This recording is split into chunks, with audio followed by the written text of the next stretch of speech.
एक का नाम है पुरंजन और एक का नाम है अविज्ञात। पुरंजन मतलब जीव, अविज्ञात माने भगवान। ये दोनों मित्र हैं। अविज्ञात, अब पुरंजन ने अविज्ञात से कहा मित्र मैं घूमने के लिए जा रहा हूं। अविज्ञात ने कहा तुम घूमने के लिए तो जा रहे हो लेकिन मुझे भूल मत जाना। पुरंजन ने कहा मैं तुम्हें कैसे भूल जाऊंगा, साथ में खाता हूँ, साथ में सोता हूँ, साथ में रहता हूँ, मित्र मैं तुम्हें नहीं भूलूंगा, कुछ दिनों सैर करके वापस आ जाऊंगा। अब ये पुरंजन गया, बड़े बड़े शहरों में गया, मुंबई गया, कलकत्ता गया, दिल्ली गया, बड़े बड़े शहरों में घूमा, इंदौर आदि कोई अच्छा नहीं लगा। लेकिन इसको एक छोटा सा शहर पसंद आ गया। इस शहर में क्या है, 9 दरवाजे। अब ये शहर में घूम रहा था, उसने घूमते घूमते क्या देखा, एक सुंदरी को देखा और सुंदरी के 5 दाएं और 5 बाएं 10 पहलवान इसकी रक्षा कर रहे हैं। और इस सुंदरी के साथ में एक नाग चल रहा है जो इस सुंदरी की छाया करके चल रहा है। पुरंजन ने जैसे ही सुंदरी को देखा तो उसको देख करके मोहित हो गया और उससे पूछने लगा, का तुम कंजपला साक्षी कस्यासी कुत सती इमामुम पुरीं भीरु किम चिकीर्षसी संसमे। का तुम कंजपला साक्षी, हे कमल नयनी तुम कौन हो, किसकी पुत्री हो।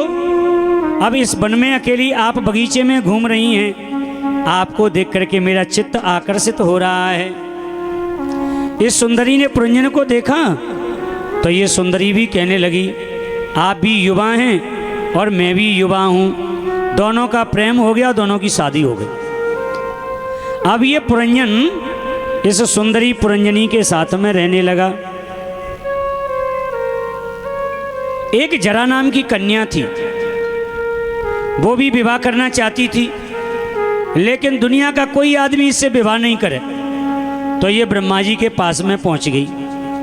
ब्रह्मा जी से बोली, आप मेरे पिता हैं, मैं भी विवाह करना चाहती हूँ पर लेकिन दुनिया में कोई मुझसे विवाह नहीं करना चाहता क्योंकि ये जो जरा है ना देखने में सुंदर नहीं थी। ब्रह्मा जी ने इसके साथ में एक सैनिक कर दिया, बड़ा सेनापति जिसका नाम है चंडवेग। चंडवेग को लेकर के साथ में सेना और कर दी, 360 काले वाले पहलवान और 360 गोरे। इन्होंने हाथ में लेकर के ये 360 काले और गोरे पहलवान और चंडवेग को लेकर के ये जरा नाम की कन्या चली। अब ये दुनिया में घूमने लगी, जो भी इसको सुंदर लगे कि इससे विवाह करना है तो बस उसी व्यक्ति से ये विवाह कर ले, क्योंकि अब इसके पास में ताकत है। देखने में सुंदर नहीं लगती थी तो कोई विवाह नहीं करें तो सेना इसके साथ में सेना प्रहार करें और ये जबरदस्ती विवाह कर ले। अब इस जरा नाम की कन्या करते करते करते करते पुरंजन के पास में आ गई। अब ये जो पुरंजन है ना, अपनी पुरंजनी में इतना आसक्त हो गया इस सुंदरी में कि जब ये रोती है तो ये भी रोता है, जब ये हंसती है तो ये भी हंसता है, जब ये खाती है तो ये भी खाता है। इतना इसमें आसक्त हो गया है ये पुरंजन। लेकिन जरा नाम की इस कन्या ने जैसे ही पुरंजनीपुरी पर आक्रमण किया तो सबसे पहले जो 10 पहलवान थे ना पुरंजनी के, वो लड़ने लग गए। लड़ते लड़ते 10 पहलवान मारे गए। फिर युद्ध हुआ, 5 फड़ का जो नाग है ना उसके साथ में युद्ध हो गया। अब ये 5 फड़ वाला नाग भी युद्ध करते करते इसका भी प्राणांत हो गया। अंत तो गत्वा इस जरा नाम की कन्या ने इस पुरंजन का भी प्राणांत कर दिया। जब इसका प्राणांत हुआ पुरंजन का तो इसकी आसक्ति थी स्त्री में, पुरंजनी में, तो कहते हैं अंते मति सागति। अंत में मृत्यु जब आती है ना, जहाँ मति होगी वही गति मिलेगी। तो ये बेचारा ये पुरंजन भी स्त्री बन गया, क्योंकि स्त्री में आसक्ति थी तो स्त्री बन गया। अब ये जब स्त्री बन गया, दूसरे जन्म में लड़की बन गया, तो इस लड़की का फिर विवाह हो गया। विवाह जिस राजा के राजकुमार के साथ में हुआ, इसका ये पति मर गया। तो अब ये जो पुरंजन लड़की बन गया है वो आज अपने पति के साथ में सती होने लगा चिता के ऊपर। जैसे ही सती होने लगा तो इसका मित्र आ गया, वो है अविज्ञात, जिससे ये वादा करके आया था कि मित्र मुझे भूल मत जाना।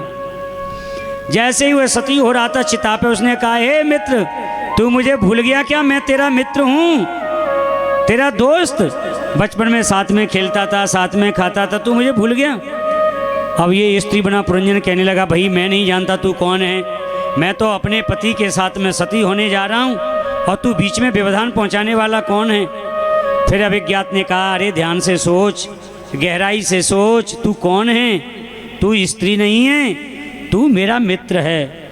जैसे ही उसने ध्यान लगाया, बहुत गहराई से सोचा, समझ गया, ओहो मेरा मित्र अभिज्ञात। वहीं चिता को छोड़ करके भागा उस पे से और गले से लग गया, मित्र मैं तुझे भूल गया, मैं कहाँ कहाँ नहीं भट गया, मैं कई महलों, कई जगह गया, कई शहरों में गया। तो ये क्या है? अभिज्ञात कौन है? भगवान हैं। और ये पुरंजन कौन है? जीवात्मा है। ये जीवात्मा रूपी पुरंजन भगवान से कह के आता है कि हे प्रभु, मैं घूमने के लिए जा रहा हूँ, सैर करने के लिए,